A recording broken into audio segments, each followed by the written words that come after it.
So that's my next question, because people ask me that all the time. It's like, do you ever ride for fun? So do you ever just go and ride your bike, no cameras, just for fun? Sometimes. So it's very rare these days, especially with kids. Since I broke my ankle, which was in like, I think 2020 or 2021, things have really changed because I went immediately into not being able to walk for 6 months to having my first child, to having my second child, and also adapting to some big changes on YouTube. You know, I mean, you saw tons of YouTube creators quitting, and because their numbers were going into a tailspin, they didn't know what to do about it. I was dealing with the same thing. And through all of that, I was just working myself inside out with a huge diminishing return. And now that my son is going on 2, and my daughter's at 4, and I've got YouTube completely under control, I have been going out on Friday mornings with a friend, like super early. We do a nice big loop, and I come home. So I've been able to go on more rides just for myself. Now, with that said, I get to ride when I'm shooting, which is kind of nice. A lot of it's like hiking up a trail and setting up a camera. There's a producer following me with a camera. And so it's not like going on a ride by yourself when you have nothing to worry about, but I still get to keep my skills sharp and actually push myself oftentimes because I'm trying the same feature over and over again to get it right or to get the angle right. And that stuff keeps your skills sharp, but it's not very good for fitness, and it's not very good for the soul.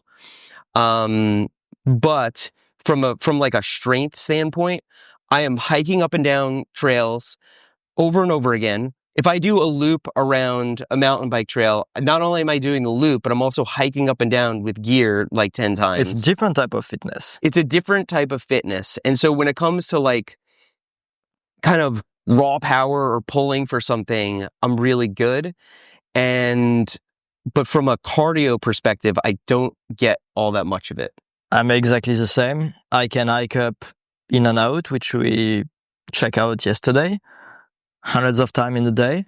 I've done more hikes on Guranga, especially difficult hikes, bike on the back where you have to use your hands, and pretty more than anyone else. But truth is, I don't actually pedal. I don't do big days where I'm just pedaling. But a day like yesterday, we went out at 10. We had an hour break for lunch, and we came back at 7 p.m.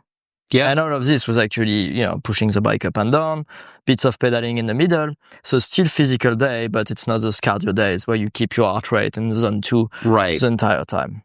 Yes. Cardio has always been a big challenge for me, especially because I grew up with asthma. And over the past couple of years, actually, it's really been over the last year, I changed my just lifestyle habits completely in terms of what I eat. And now I have no problem riding all day, even climbing all day. I've noticed that, like I've seen you before. We met in person. We met a few times, but Bentonville was the last time I'd seen you before, 2023, I believe. Probably, so a couple years ago. And you seem way fitter than I remembered it. Thanks. Yeah, I am. So what did you change in terms of food? It's called the Only Eat Healthy Food diet. Okay. If it's got garbage in it, you don't eat it. Because yesterday I asked you, what do you want for lunch? And you were like, oh, I eat healthy. I was like, perfect. Because I struggle with food. I love food so much, and I eat very healthy, but I also eat everything. And if you wanted a greasy burger, like I would not want one, but if that's what you want and we're going to go get one, I'm also going to go get one, even though I don't want to eat it because I want to eat healthy. So thank you for having good influence. Yeah, it's pretty easy now because I'm allergic to shellfish, for example. I love shellfish, but I'm allergic to it. And so if somebody said, hey, let's go out for lobster, I say, I'm allergic to it. And when it comes to unhealthy food, like you want a slice of cake, I'm like, yeah, I'm allergic to that. If I eat that, it's going to make me feel like garbage. It's going to make me not be able to climb. It's going to make me gain weight. It's going to throw off all my numbers and stuff. And so I just regard it like that.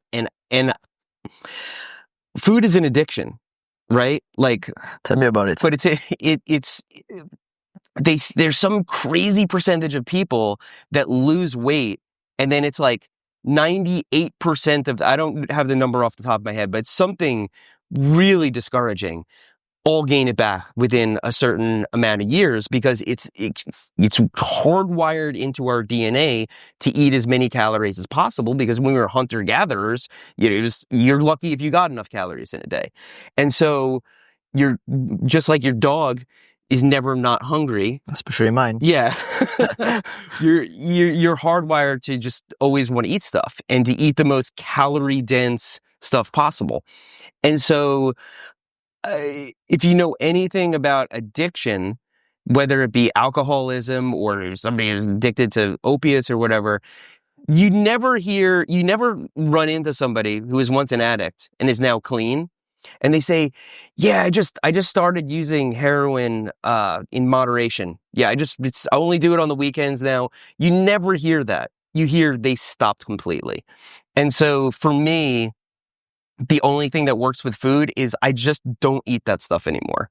I have to decide that's not going to be a part of my life. It's easier to completely quit. Yes. On some things and just reduce it. Yes.